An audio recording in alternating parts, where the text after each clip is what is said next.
Hello guys, welcome to the movie recap review. Happy watching.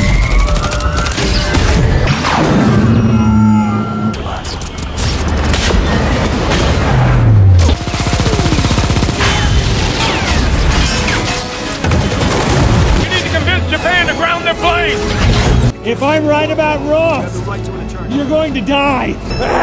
Oh my God.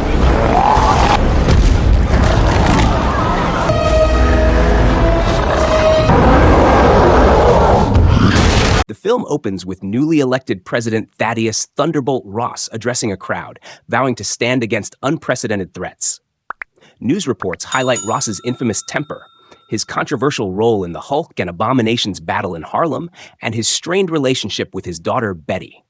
5 months later, Sam Wilson, now Captain America, teams up with Joaquin Torres, the new Falcon, in Oaxaca, Mexico, following Ross's orders to take down the Serpent Society, a mercenary group led by Sidewinder. Cap tracks them to a church, using his wings and shield to take out several mercs. As he reaches Sidewinder, the villain attempts to take hostages. While rescuing them, Cap is forced into a fight with a larger opponent, allowing Sidewinder to escape. Meanwhile, Joaquin, suited up as Falcon, intercepts a package the Serpents were set to sell to an unknown buyer. Cap takes down his final adversary as Joaquin secures the package. After reporting their success to Ross, Sam and Joaquin return to Baltimore to train with Isaiah Bradley. During their session, Sam receives a call from Ross inviting him to an event at the White House and encouraging him to bring Joaquin and Isaiah along. Skeptical of Ross's motives, Isaiah questions why Sam continues working for a government that has wronged them both. Sam, however, remains hopeful that things are changing for the better. At the event, Sam is pulled aside for a private meeting with Ross, who proposes that Sam lead a newly reassembled Avengers team. Sam remains hesitant, given Ross's past actions, particularly his enforcement of the Sokovia Accords, but Ross insists that they can work together to ensure a different outcome this time. Meanwhile, Ross addresses the gathered guests, revealing that adamantium has been discovered on Celestial Island, the same package Sam and Joaquin recovered. He explains that he is negotiating a treaty to oversee its trade and distribution among nations. Suddenly, the song Mr. Blue begins to play. Without warning, Isaiah and 4 other men fall under mind control, turning their weapons on Ross in an assassination attempt. Ruth Bat-Seraph, Ross's security advisor and a former Black Widow, quickly neutralizes the other attackers while Sam rushes to stop Isaiah. Their chase leads into a park, where Isaiah finally snaps out of his trance. Fearing imprisonment once again, he hesitates, but Sam persuades him to surrender. Sam confronts Ross in his bunker, with only Ruth present. While Ross and Ruth believe Isaiah was part of a coordinated assassination attempt, Sam insists he was being controlled and demands a chance to clear his name. Ross, however, dismisses him, arguing that Sam is too emotionally involved to stay on the case. He coldly reminds Sam that he is not Steve Rogers. Determined to find answers, Sam visits Isaiah in his holding cell, but Isaiah has already resigned himself to his fate. He tells Sam to stop wasting his time and to leave him alone, convinced he will die in prison. Refusing to give up, Sam enlists Joaquin to investigate what really happened. Joaquin analyzes surveillance footage and discovers that Isaiah and the other men had blinking indicators on their phones just before the attack, suggesting they were triggered remotely. Before Sam can act on this lead, he is ambushed by Sidewinder, who has been hired to eliminate him. Sidewinder attempts to blow up Sam's car, but Sam escapes just in time. A brutal fight ensues, with Sidewinder using both firearms and blades, but Sam gains the upper hand and knocks him out, leaving him for the authorities. Sam receives a call from Sidewinder's employer, who cryptically congratulates him on his victory while warning that he won't like what comes next. Meanwhile, Ross meets with world leaders affected by the attack.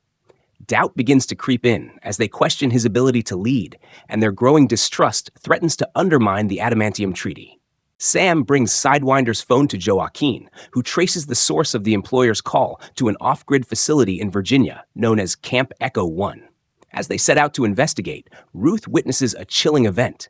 Inside the prison, a brainwashed guard methodically executes the imprisoned shooters, sparing only Isaiah before turning the gun on himself. All of this unfolds as Mr. Blue plays ominously in the background.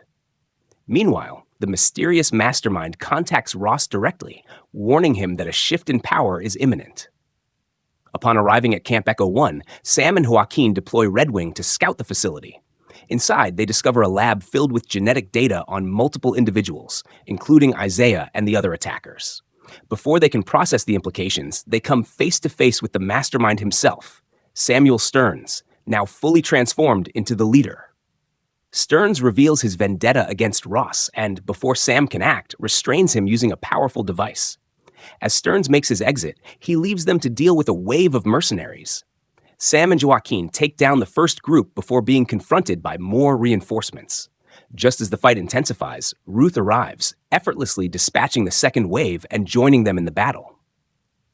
As they attempt to escape, a squad of officers arrives to arrest them, only for Mr. Blue to play once more, turning the officers into mind-controlled assassins. Sam throws his shield to knock them out before he, Joaquin, and Ruth steal a police van and flee the facility. Meanwhile, Ross meets with Japanese Prime Minister Ozaki, who expresses serious doubts about his leadership. As the pressure mounts, Ross finds himself facing increasing scrutiny from global leaders. His Secret Service agent, Layla Taylor, works to keep him composed, but the strain is beginning to show. Sam meets with Dennis Dunphy, his military contact, to analyze the pills he discovered in Stearns' lab. Seeking more insight, Sam arranges for Sidewinder's temporary release to question him about Stearns. Sidewinder reveals that after exposure to Bruce Banner's blood, Stearns' intellect expanded, but Ross exploited him as a personal think tank, increasing his gamma intake to the point of physical mutation. The Serpent's involvement was part of a scheme to undermine the treaty and spark a war, ultimately tarnishing Ross's legacy.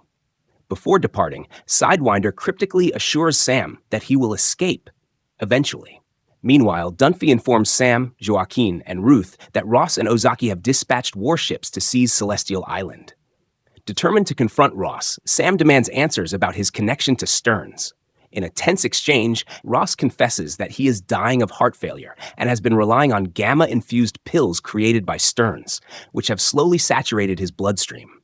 Fearing Stearns would stop producing the pills, Ross never allowed him to leave. As chaos erupted, Stearns took control of 2 F-18 American pilots, directing them to engage the Japanese fleet. Cap and Falcon intervene, with Joaquin ejecting one pilot and Sam rescuing the other. However, Joaquin is caught in an explosion and plunges into the ocean. Amidst the escalating crisis, Ross struggles to maintain control, his stress and fury pushing him to the brink. Sensing this, Stearns taunts him, anticipating his inevitable breakdown. Meanwhile, Ruth deploys a medical team to recover Joaquin. The Japanese pilots, recognizing Captain America's efforts to save them, report back to Ozaki, informing him that Sam Wilson intervened to prevent an all-out war. As Joaquin recovers in the hospital, Sam keeps a watchful eye on him, grappling with self-doubt. His thoughts are interrupted by an unexpected visit from Bucky, who offers a much-needed pep talk, reminding Sam of his worth. Bucky also mentions he's being considered for a congressional run. Meanwhile, Stearns tracks down Dunphy, who has uncovered the truth about the gamma pills. Without hesitation, Stearns uses a device to stop Dunphy's heart, killing him instantly. Elsewhere, Ross makes a brief call to Betty before stepping in front of the press for a conference. At the same time, Stearns allows himself to be found and arrested by Sam, but not before revealing the final phase of his plan, exposing Ross as the true monster. As reporters bombard Ross with questions, his composure begins to crack. He starts losing control. Before Taylor and the other Secret Service agents can usher him back inside, the gamma radiation within Ross activates. His fury takes over, and in an explosive transformation, he becomes Red Hulk. Panic erupts as agents open fire, but their bullets are useless against him. Cap arrives, launching into battle against Red Hulk in a brutal showdown that levels part of the White House. As military choppers engage, Ross swats them down with terrifying ease. Sam lures him to the Cherry Blossoms, a place Ross once visited with Betty, hoping to trigger his memories. As Red Hulk attacks, Sam uses his shield and wings to absorb the impact. He lands a few strikes, but Red Hulk retaliates, tearing Sam's left wing and damaging his suit. When Red Hulk leaps in for the final blow, Sam counters with a sharp wing strike, creating a powerful shockwave that sends them both tumbling back. Before Red Hulk can launch another attack, Sam appeals to his memories of Betty. The reminder breaks through Ross's rage, causing him to revert to normal and surrender just as the authorities arrive. In the aftermath, Isaiah is exonerated and released from prison, finally reunited with Sam. Meanwhile, the White House begins its reconstruction. Sam visits Ross at the raft, where he finds Betty by his side. Later, he returns to the hospital to check on Joaquin, who admits that Sam was his inspiration to become a hero. Sam makes one last visit to Stearns at the raft. The villain, ever the strategist, delivers a cryptic warning. He has glimpsed possible futures, and in them, threats from other worlds and universes are coming. And that's the end of the story. I hope you liked it. Comment down below what movies do you like us to recap next. Thank you for watching. Don't forget to like and subscribe. Until next time.